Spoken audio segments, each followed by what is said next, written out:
সৌদিরা কিন্তু বাংলাদেশি করে দিয়া আজকে কোটি কোটি টিয়ার মালিক। বাংলাদেশিরা কাজ করে, মাস শেষে টাকা নেয় হেরা।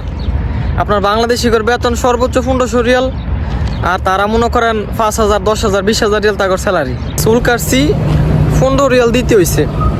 15 রিয়ালে বাংলাদেশের প্রায় 500-600 টাকা। আর বাংলাদেশে চুল কাটলে 50 টাকার উপরে দেই না আমি। আর এখানে কত দাম দেখছেন, এখানের 15 টাকা তো বাংলাদেশের অনেক টাকা। জীবনে কোনো জিনিস কইরা জিততে পারছি না লস ছাড়া। যেটার মাঝে নামি এটার মাঝে লস হয়। মানে যেটা ভাবি যে জিনিসটা হইব, যেটা নিয়ে বেশি আফসোস করি, আশা করি, ওই জিনিসটা আমার হয় না। নুন থেকে অর্ডার দিয়েছিলাম, নুনের মাঝে আপনার 250 রিয়াল, আর এই সেম একটা বাংলাদেশে 2000 টাকা বেছে। তো চিন্তা করলাম এত টাকা তো এখান থেকে না কিনা, যেহেতু দেশের লোক আসতেছে। আসসালামু আলাইকুম গাইস, কি অবস্থা সবার, কেমন আছেন সবাই? আশা করি সবাই ভালো আছেন গাইস। আপনাদের দোয়ায় আলহামদুলিল্লাহ আমিও ভালো আছি। আমার জীবনে, আমার লাইফে আমি যে জিনিসটা লইয়া সবচেয়ে বেশি আফসোস করি, ওই জিনিসটা আমার হয় না, মানে হইয়াও হয় না। দেশে টাকা পাঠাইছি বন্ধুর কাছে, একটা মাইক্রোফোন আনামু, এই যে এইখানে লাগায়া কথা বলে, বাতাসের প্রচুর শব্দ শোনা যায়, এই কারণে মাইক্রোফোন আনতাছি। সৌদি আরবে আমি সিকু, দাম্মাম সিকু অনেক জায়গায় খুঁজছি কিন্তু পাইছি না, এই কারণে বাংলাদেশ থেকে নিয়ে আসতাছি। আপনার কালকা পাঠাইছি নরসিংদী গিয়ে পাইছে না, তারপর আপনার দোকানপাট বন্ধ। তারপর আজকে পাঠাইছি ভৈরব গিয়ে আপনার একটা কিনছে, মানে আমি বলছি এটা কিনেন, তারপরে বাড়িতে এসে দেখে এটা অন্যরকম, মানে যে চার্জারের যে এটা আর কি মিলে না। এখন আবার এটা গিয়া চেঞ্জ করে আনতে হইব, মানে যেটা নিয়ে বেশি আফসোস করবো এটাই আমার হয় না। নুন থেকে অর্ডার দিয়েছিলাম, নুনের মাঝে আপনার 250 রিয়াল, আর এই সেম একটা বাংলাদেশে 2000 টাকা বেছে। তো চিন্তা করলাম এত টাকা তো এখান থেকে না কিনা, যেহেতু দেশের লোক আসতেছে, আমার বন্ধুরে দিয়ে কিনায়া লই আসবো। আপনার ফাড়াইছি, হয়েছে না, এখন আবার যাইতে হইব সকালে। আলা যদি চেঞ্জ করে না দেয় তাহলে আমার এই 3000 টাকাই লস।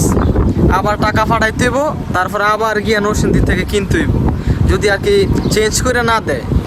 জীবনে কোনো জিনিস কইরা জিততে পারছি না লস ছাড়া। যেটার মাঝে নামি এটার মাঝে লস হয়। মানে যেটা ভাবি যে জিনিসটা হইব, যেটা নিয়ে বেশি আফসোস করি, আশা করি, ওই জিনিসটা আমার হয় না। আমি দেখছি যেটা নিয়ে বেশি আশা করমু, ওই জিনিসটা আমার জীবনও হইতো না। ওমরা কইরা আইসা এই পর্যন্ত 3বার চুল কাটছি, এর পরও চুল বড় হইতাছে না। আজকে হয়েছি কাটতাম, আজকা কাটতা আর চুল কাটতাম না, 2 সাইড চাপাই আজকে চুল কাটমু, আজকের পর আর চুল কাটমু না নিয়ত করছি। এই পর্যন্ত আজকা কাটলে 4বার হইব, তারপরও চুল বড় হইতাছে না। এখন বের হয়ে আইসি রুম থেকে, চুলটা কাটতা তারপরে ঘোরাঘুরি করে তারপরে রুমে যাম। খুব খারাপ দেওয়া যায়, এই যে দেখা দাঁড়ায় রয়েছে, চুল খাড়া হিজের কাটা ঢোকে খাড়া রয়েছে। ঘুম থেকে ওইটা কাজ করুন লাগে, প্রতিদিন কি কাজ মজা লাগে। দেশে থাকতে তো 8টার আগে ঘুম থেকে উঠছি না, আর এখন প্রতিদিন কাজ করতে হয়। সকাল 6টার সময় উঠুন লাগে, মানে কাজ করি 8টাতে, কিন্তু আমি খুব সকালে উঠি প্রতিদিন। আপনার 5টা, 5:30টার পর আমার ঘুমে ধরে না। সকালবেলা উঠটা ফ্রেশ ট্রেশ হইয়া খাইয়া ঠাইয়া কাজও লাগি, 8টাতে কাজও লাগি, 3:40 কাজ শেষ। মানে প্রতিদিন কাজ ভালো লাগে না। সপ্তাহে যদি 3 দিন কাজ হইতো আর 4 দিন ছুটি কাটাতে পারতাম, তাইলে অনেক ভালো লাগতো, একটু ঘুরতে পারলাম বলে শান্তিতে। সৌদিরা বাংলাদেশি করে দিয়া আজ কোটি কোটি টিয়ার মালিক। এই যে একটা বিল্ডিং, এই বিল্ডিংয়ের মাঝে প্রত্যেকটা রুমের মাঝে বাঙালি, ইন্ডিয়ান, পাকিস্তানি, মানে একটা রুমের ভাড়া প্রতি বছরে 30,000, 20,000, 25,000 রিয়াল। আমাদের জন্য একটা রুম দেখছিল প্রতি বছরে 25,000 রিয়াল। আর আমরা 4 জন দেখিয়া এখানে রুম লয়ে দিছে না। যদি 8-10 জন হইতো তাহলে একটা রুম লয়ে দিলে হইলে, এই যে একটা বিল্ডিং বছরটা শেষ হইলে আপনার কয়েক লাখ রিয়াল। তারপরও রুম মিলে না। অনেক মানুষ আছে কোম্পানির ভিতরে থাই, আমরা এই কোম্পানির ভিতরে থাই, শুধু রুম ফাইনে দেখিয়া প্রতি বছর আপনার 30,000 রিয়াল কাটা দিব, অনেক টাকা কিন্তু। আর এই টাকা একজন বাংলাদেশের কাছে থাকলে লাখ লাখ টাকার মালিক। 30,000 রিয়ালে বহুত টাকা, আর প্রতি বছরে একটা রুমের ভাড়া দিন লাগে 30,000 রিয়াল। ঘুমান নাকি?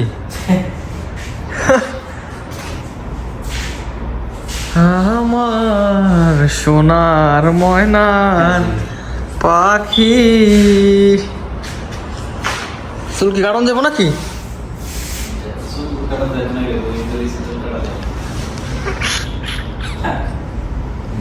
এসে দেখি উনি ঘুমাইতেছে, কোনো লোক টোক নাই, একলা একলা বসে রয়েছে। আর বসে থাকলে কিন্তু ঘুমে ধরে, মানে আমি ডাক দিছি পরে সজা কইছে। তারপর কোনো সিরিয়াল টিরিয়াল নাই, বসে গেলাম। অনেক দিন ধরে মন চাইতেছে সিঙ্গারা ফুরি খাইতে। তারপরে চুলটা কাইটা আইসা পড়লাম এই পাশে বুফিয়াতে। 2টা সিঙ্গারা অর্ডার দিলাম, 2টা সিঙ্গারা দিল, সাথে দিল সস। চুলটা কাটলে একটু সুস্থ সুস্থ দেখা যায়, আর কাটবো না চুল 6 মাসের আগে। এখন একটা সিস্টেম হয়েছে, চুলগুলো হালকা হালকা বড় হয়েছে, মানে আমি যে ন্যাড়া হয়েছিলাম এখন বোঝা যায় না। একটু আগে কি রোদ ছিল, এই একটা সমস্যা। সৌদি আরবে সকাল 6টার সময় সূর্য উঠে 7টা পর্যন্ত থাকে, সন্ধ্যা 7টা পর্যন্ত থাকে। এই যেমন 6:30 বাজে, সূর্যটা হালকা ডুবছে, আর এই যে অন্ধকার হয়ে গেছে গা, অন্ধকারটা হয়ে গেছে গা। আল্লাহ যাইতে যাইতে দেখবে না করে শেষ একবারে। চুল কাটছি 15 রিয়াল দিতে হয়েছে। 15 রিয়ালে বাংলাদেশের প্রায় 500-600 টাকা। আর বাংলাদেশে চুল কাটলে 50 টাকার উপরে দেই না আমি। আর এখানে কত দাম দেখছেন, এখানের 15 টাকা তো বাংলাদেশের অনেক টাকা। এইদিকে আসলে আপনার ভাজাপুরি খাইতে মন চায়। আজকে অনেকদিন পরে 2টা সিঙ্গারা খাইলাম, মজার যত লাগছে না।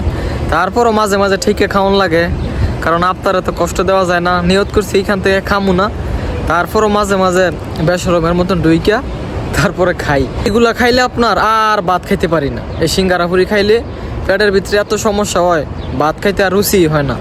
সারাদিন কাজ করে গিয়ে শুইলে ঘুমে চোখ নেগা। আগে ঘুমেই ধরতো না, এখন সারাদিন কাজ করে গিয়ে শুইলে কোন সময় যে ঘুমাই যায় গা আল্লাহ ছাড়া কেউ জানে না। মানে কয়টা খাইলে পরে চোখ খালি এমনি নেগা। কালকে আপনার কোন সময় ঘুমাইছি কইতে পারবো না। আপনার 9:30টার সময় গিয়ে শুইছি, তারপরে ঘুমাই গেছি গা। এক ঘুমে করে সকাল ফরসাবেও ধরছেন না কালকা। এক ঘুমে সকাল উঠে দিই 5:30 বাজে। অনেক টাকা খরচ হয়ে জায়গা। এই বিদেশ থাইকা কি লাভ, এত কষ্ট করে কাজ কইরা টাকা রাখতে পারি না। প্রতিদিনই আপনার বের হইলে 15 রিয়াল 16 রিয়াল খরচ হইতে আছে। মানে কি লাভ এই কাজ করে কষ্ট করে টাকা রাখতে পারি না। স্যালারিটা পাওয়ার পরের দিন থেকে খাওয়া শুরু করি, আবার স্যালারি হওয়ার আগ পর্যন্ত খাই। খাইতে খাইতে আপনার মাস শেষে 400 রিয়াল খালি আমার আউট খরচ লাগে। ঠান্ডা মান্ডা এটা খাই, পুরি সিঙ্গারা খাই, আইসা এই টাকা লাগে 400 রিয়াল। আর রুমও যে ভাত খাই ওইগুলো বাতি দিলাম, জামা কাপড় এইগুলো বাতি দিলাম।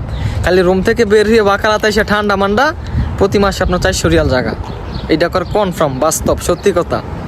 সৌদিরা কিন্তু বাংলাদেশি করে দিয়া আজকে কোটি কোটি টিয়ার মালিক। বাংলাদেশিরা কাজ করে, মাস শেষে টাকা নেয় হেরা। আপনার বাংলাদেশি করে বেতন সর্বোচ্চ 1500 রিয়াল, আর তারা মনে করেন 5000, 10,000, 20,000 রিয়াল তাদের স্যালারি। মাসটা শেষ হইলে প্রত্যেকটা সৌদির স্যালারি আছে 10,000, 15,000 রিয়াল। আর একটা বাঙালিরা জিজ্ঞেস করে দেখবেন, একটা ইন্ডিয়ানের জিজ্ঞেস করে দেখবেন, সর্বোচ্চ 1500 রিয়াল, 2000 রিয়াল। 2000 রিয়াল স্যালারি পাইলে মানে একটু সীমিত আছে, কোনো কিছু করা যায়। আর যাদের 1200-1300 টাকা স্যালারি, আপনার না খাইলেও মাস শেষে 400-500 টাকা লাগে। তারপরে 700-800 টাকা বাংলাদেশে বাড়াইলে কয় টাকা যায়? 10 বছর বিদেশ করলে যদি 4-5 লাখ টাকা ক্যাশ হয়, এছাড়া সম্ভব না। কারণ যে অবস্থা, যে টাকা ইনকাম করে এখন এইগুলো মনে করেন খাইয়াছে এই জায়গা। কমসে কম 10 বছর থাকুন লাগবো। 10 বছর থাকলে যদি 4-5 লাখ টাকা আর কি ক্যাশ থাকে, এছাড়া কোনো বাও নাই। সারা জীবন কাজ করে যাওয়া যাইব। এই সাইডে কোলাদা সকালে দুপুরে মানে কাজের সময় অনেক মানুষ থাকে মোটামুটি। এই 5টার পর থেকে একবারে নির্জম হয়ে জায়গা। এই যে দেখেন একটা কোনো মানুষ টানুষ নেই। একটু আগেও এইখানে মানুষ কাজ করছে, যে এইখানে কাজ করছে, এইখানটা ছিল, বাট এখন একটা কোনো মানুষ নেই। সবাই যার যার রুমে গেছে গা। দেখতে দেখতে রাত হয়ে গেছে গা। তো গাইস, আজকের এই ভিডিওটা এইটুকুই। যদি ভিডিওটা ভালো লাগে ভিডিওটা শেয়ার করে দিয়েন। সবাই ভালো থাকেন, সুস্থ থাকেন। আল্লাহ হাফেজ।